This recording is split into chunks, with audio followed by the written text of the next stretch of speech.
Just imagine North Korea in 20 years when everybody has to wear a biometric bracelet which constantly monitors your blood pressure, your heart rate, your brain activity, 24 hours a day. You listen to a speech on the radio by the great leader, and they know what you actually feel. You can clap your hands and smile, but if you're angry, they know you'll be in the gulag tomorrow morning. And if we allow the emergence of such total surveillance regimes, don't think that the rich and powerful in places like Davos will be safe. I'm the chairman of Bain & Company, and welcome to this session on how to survive the 21st century. It's not a new topic, but it's really getting urgent. 18 years ago, Martin Rees, Britain's astronomer royal, published a book on the topic. He gave civilization a 50-50 chance of surviving the 21st century. Today, he says his concerns have only grown. He cites new technologies and environmental catastrophe as the reasons.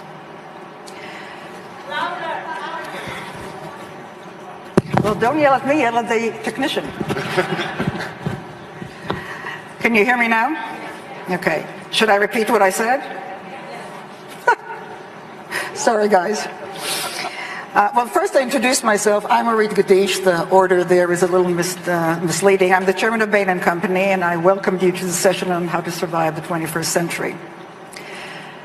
I start by saying that this is not a new topic, and mentioned that 18 years ago, Martin Rees, Britain's astronomer royal, published a book on the topic. And he gave civilization a 50-50 chance of surviving the 21st century. He published another book this year, or actually last year, and his concerns have only grown. He cited technology and environmental catastrophe as the reasons. Now, being over 30, it is highly unlikely that I will survive the 21st century. And some days, especially when I hear about the fires in Australia, or hear of yet another example for data being used to manipulate us surreptitiously, I find myself kind of glad of that, but I fear that the next generations may live to see horrific things. But perhaps not, especially if we start to really get serious about the existential issues that are coming now into plain sight. With us today is Yuval Noah Harari. He's a best-selling author of 3 books. The latest is 21 Lessons for the 21st Century. He's a historian and a philosopher. He has thought long and hard about 3 existential challenges: nuclear war, ecological collapse, and technological disruption. Also with us is Mark Rutte, also an historian. He's been the Prime Minister of the Netherlands for 10 years. In 2019, the World Economic Forum Competitiveness Report ranked the Netherlands as 4th globally and 1st in Europe.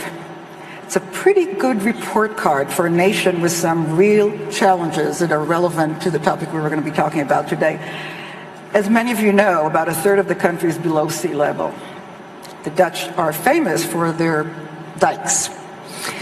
And they're also famous for the little boy who plugged the leak in one of those dikes until help arrived. There are not enough little boys to just plug the threats that surround us today. But perhaps we can learn something from such devotion to a common good, which this is what he portrayed. To kick things off, Yuval is going to share some of his current thought. Thank you. So, hello everyone. I hope you hear me okay. If not, just make a sign. As we enter the 3rd decade of the 21st century, humanity faces so many issues and questions that it's really hard to know what to focus on. So I would like to use the next 20 minutes to help us focus. Of all the different issues we face, 3 problems pose existential challenges to our species. These 3 existential challenges are nuclear war, ecological collapse, and technological disruption. We should focus on them. Now, nuclear war and ecological collapse are already familiar threats, So let me spend some time explaining the less familiar threat posed by technological disruption. In Davos, we hear so much about the enormous promises of technology, and these promises are certainly real, but technology might also disrupt human society and the very meaning of human life in numerous ways, ranging from the creation of a global useless class to the rise of data colonialism and of digital dictatorships. First, we might face upheavals on the social and economic level. Automation will soon eliminate millions upon millions of jobs, and while new jobs will certainly be created, it is unclear whether people will be able to learn the necessary new skills fast enough. Suppose you're a 50-year-old truck driver, and you just lost your job to a self-driving vehicle. Now, there are new jobs in designing software or in teaching yoga to engineers. But how does a 50-year-old truck driver reinvent himself or herself as a software engineer or as a yoga teacher? And people will have to do it not just once, but again and again throughout their lives, because the automation revolution will not be a single watershed event following which the job market will settle down into some new equilibrium. Rather, it will be a cascade of ever bigger disruptions, because AI is nowhere near its full potential. All jobs will disappear, new jobs will emerge, but then the new jobs will rapidly change and vanish. Whereas in the past, humans has had to struggle against exploitation, in the 21st century, the really big struggle will be against irrelevance. And it's much worse to be irrelevant than to be exploited. Those who fail in the struggle against irrelevance would constitute a new useless class. People who are useless, not from the viewpoint of their friends and family, of course, but useless from the viewpoint of the economic and political system. And this useless class will be separated by an ever-growing gap from the ever more powerful elite. The AI revolution might create unprecedented inequality, not just between classes, but also between countries. In the 19th century, a few countries, like Britain and Japan, industrialized first, and they went on to conquer and exploit most of the world.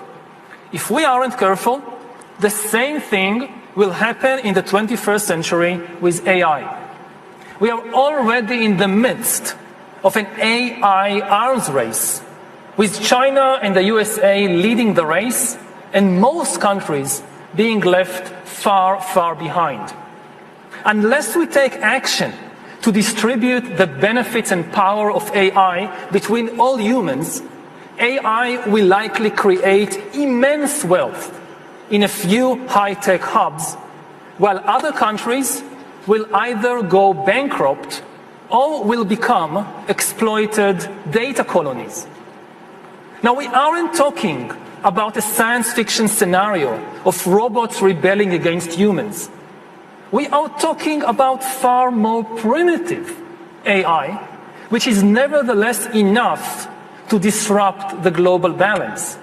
Just think, what will happen to developing economies once it is cheaper to produce textiles or cars in California than in Mexico? And what will happen to politics in your country in 20 years when somebody in San Francisco or in Beijing knows the entire medical and personal history of every politician, every judge, and every journalist in your country, including all their sexual escapades, all their mental weaknesses, and all their corrupt dealings? Will it still be an independent country? Or will it become a data colony? When you have enough data, you don't need to send soldiers in order to control a country.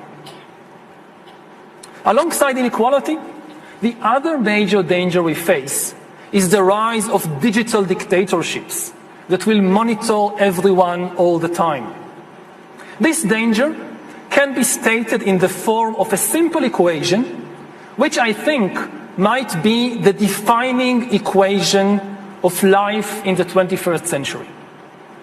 B times C times D equals R, which means biological knowledge multiplied by computing power multiplied by data equals the ability to hack humans, R. If you know enough biology and you have enough computing power and data, you can hack my body and my brain and my life, and you can understand me better than I understand myself. You can know my personality type, my political views, my sexual preferences, my mental weaknesses, my deepest fears and hopes. You know more about me than I know about myself. And you can do that not just to me, but to everyone. A system that understands us better than we understand ourselves can predict our feelings and decisions, can manipulate our feelings and decisions, and can ultimately make decisions for us. Now, in the past, many tyrants and governments wanted to do it, but nobody understood biology well enough, and nobody had enough computing power and data to hack millions of people. Neither the Gestapo nor the KGB could do it. But soon, at least some corporations and governments will be able to systematically hack all the people. We humans should get used to the idea that we are no longer mysterious souls. We are now hackable animals. That's what we are. The power to hack human beings can of course be used for good purposes, like providing much better healthcare. But if this power falls into the hands of a 21st century Stalin, the result will be the worst totalitarian regime in human history, and we already have a number of applicants for the job of 21st century Stalin. Just imagine North Korea in 20 years, when everybody has to wear a biometric bracelet which constantly monitors your blood pressure, your heart rate, your brain activity, 24 hours a day. You listen to a speech on the radio by the great leader, and they know what you actually feel. You can clap your hands and smile, but if you're angry, they know you'll be in the gulag tomorrow morning. And if we allow the emergence of such total surveillance regimes, don't think that the rich and powerful in places like Davos will be safe. Just ask Jeff Bezos. In Stalin's USSR, the state monitored members of the communist elite more than anyone else. The same will be true of future total surveillance regimes. The higher you are in the hierarchy, the more closely you will be watched. Do you want your CEO or your president to know what you really think about them? So it's in the interest of all humans, including the elites, to prevent the rise of such digital dictatorships. And in the meantime, if you get a suspicious WhatsApp message from some prince, don't open it. Now, even if we indeed prevent the establishment of digital dictatorships, the ability to hack humans might still undermine the very meaning of human freedom. Because as humans will rely on AI to make more and more decisions for us, authority will shift from humans to algorithms. And this is already happening. Already today, billions of people trust the Facebook algorithm to tell us what is new. The Google algorithm tells us what is true. Netflix tells us what to watch, and the Amazon. Just imagine